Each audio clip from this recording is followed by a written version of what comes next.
मानसिक रूप से तय कर लिया है, बीएसटीसी वगैरह कर करा रखी है और दिमाग में बात बिठा दी है कि आगे जो वैकेंसी आने वाले, क्योंकि 28 में चुनाव है, आप सभी को पता है, जून जुलाई के बाद आचार संहिता लगेगी, ज्वाइनिंग उससे पहले देनी पड़ेगी और उससे पहले ज्वाइनिंग देने के लिए एक इनको जबरदस्त भर्ती करनी पड़ेगी। 5-4 हजार भर्ती करेंगे तो सरकार को पता है वोट खिसक जाएगा।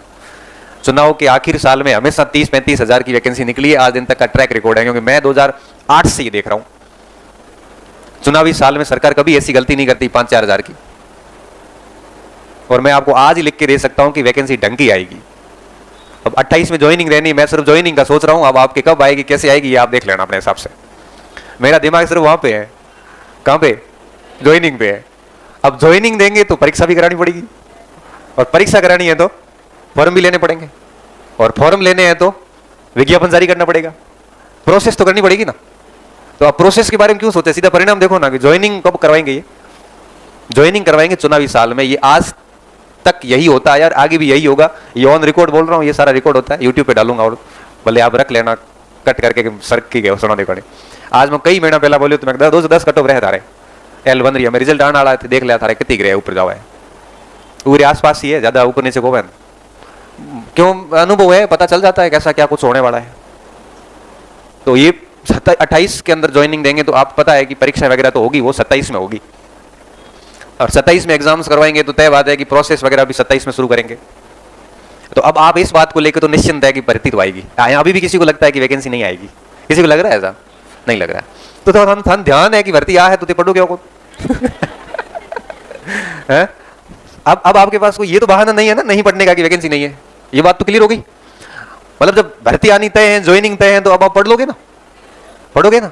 हाँ, अब देखिए 26 के 3 महीने जा चुके हैं, 9 महीने शेष है, और 27 के 12 शेष है, 12 और 9 होते 21 महीने, लगभग आपके पास में 1.5 साल का टाइम है, 1.5 साल का समय आपके पास।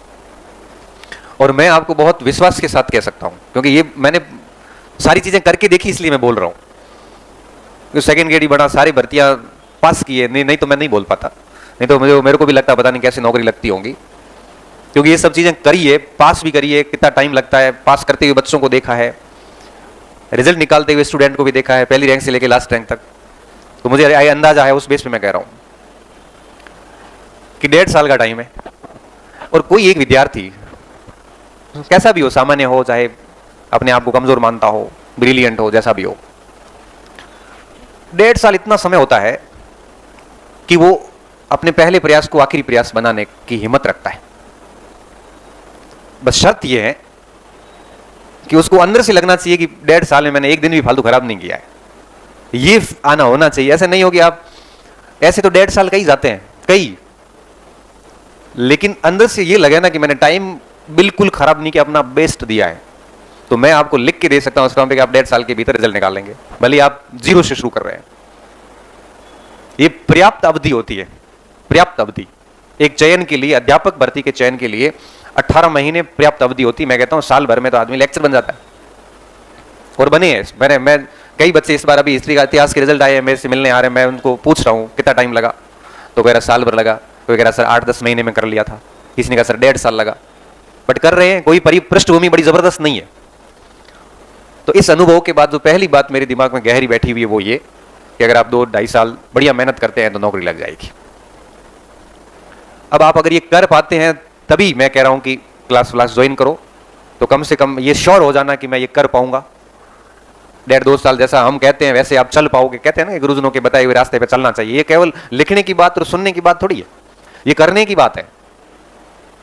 और मुझे इतना अनुभव है कि 10 में से करते 3-4 ही है, बाकी से होता नहीं। क्यों? क्योंकि मैं तो कल ये कहूंगा कि आपको देर रात पढ़ना है या सुबह जल्दी उठ के पढ़ना है। आपको रात को नींद जल्दी आती है, लेट खुलती लेट है, आप तो गुरु के वचन पे पहले दिन ही खड़े नहीं उतर पाए हो। फिर मैं कहूंगा कि आपको नियमित रूप से पढ़ना है, ये फालतू सामाजिक सरोकार परोकार से दूर रहो। आप नहीं रह पाओगे दूर, क्योंकि आप जाओगे बिन बुलाए चले जाओगे कि आज भोजन है चलो। मैं कहूंगा कि दोस्त वगैरह जो है टाइम खराब कर रहा है उनसे दूर रहो, आप नहीं रहोगे शाम को जाके इकट्ठे हो जाओगे सारे। मैं कहूंगा कि सोशल मीडिया वगैरह से फालतू चीजें हटा दो, केवल काम की चीजें रखो। बट आप तो 20-20 ग्रुप में जुड़ोगे, और एक ग्रुप अगर 10 मिनट भी लेता है तो 200 मिनट सीधे गए। और ऐसा तो अपन कोई निष्क्रिय थोड़ी है कि एक ग्रुप केवल 10 मिनट ही ले।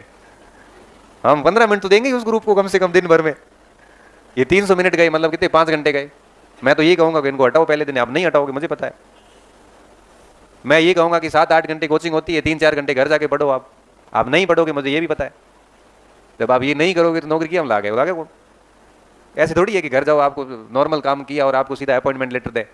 भाई अपने जैसे 5-7 लाख बच्चे बैठे मार्केट में, अब भर्ती कितनी भी बड़ी आएगी तो लेंगे तो 15-20 हज़ार, इससे ज़्यादा थोड़ी लेंगे। तो हम भाई 20 हज़ार का हिस्सा बनना है तो ये सब सेक्रीफाइस करने पड़ेंगे, त्याग करने पड़ेंगे। और आप ये भी तो सोचो कितने साल त्याग करने हैं, 2 साल। फिर सारे सोशल मीडिया हैंडल ओपन करो ना, फिर देखो मैंने कैसे तैयारी की। पहले कोचिंग में लिखा दो मैंने ये किताब पढ़ी थी, मैंने किताबों से खूब मेहनत की थी, अच्छा नोट्स बड़ी बड़ी नौकरी लगी। फिर आप खूब ज्ञान दीजिए ना, आपको कौन मना करे? आपकी हर बात को स्वीकारा जाएगा कि सही बोलते हो, लागू हो तो गलत थोड़ी बोले। बड़ी काम 2 साल बाद करोगे तो लोग सुनेंगे आपको, अभी करोगे तो सारी वैल्यू तो कहीं है कौन? आपकी बात को कोई नहीं सुनेगा। ज्यादा ज्ञान दोगे तो कह देंगे पहले तू लग जा, उसके बाद हमारे से बात करना। फिर बेइज्जती तो महसूस को बन। तो मैं तो ये कहूंगा कि अगर आप चल सकते हो हमारे बताए हुए पथ पे तो फिर को सोचना नहीं है फालतू, इधर उधर लग जाओ तैयारी करने। आज का दिन है, मान लो कल एक लड़के का किसी कोई इंटरव्यू लिया था, कोई 49th रैंक देवासी था, कोई बच्चा था, बड़ा अच्छा लड़का, मुझे तो पता भी नहीं था। वो बच्चा 29 मार्च 2025 को मेरे पास आया सिरोही से, तो बड़ा डिप्रेशन में, फैमिली प्रॉब्लम ये वो। मैंने उससे घंटा भर बात करी, क्या दिक्कत है? और दिक्कत है उसने इतनी गहरी बताई, सारी पारिवारिक समस्या ऐसी थी, पढ़नी सच में नहीं पढ़ पा रहा था। मैंने कहा साल भर के लिए, मैंने कहा मेरे अनुसार चल रहे, फिर समस्या में वापस पड़ जाना। तो अभी बाहर कैसे निकलूं? जयपुर चला जा। बस 2-3 महीने रहे थे शायद परीक्षा को, मैं 2-3 महीने मेरे अनुसार चल रहे, फोन वोन सब बंद करवा निकाल दिया उसको। इतना ढंग से पढ़ा कि फर्स्ट ग्रेड में 49th रैंक आई।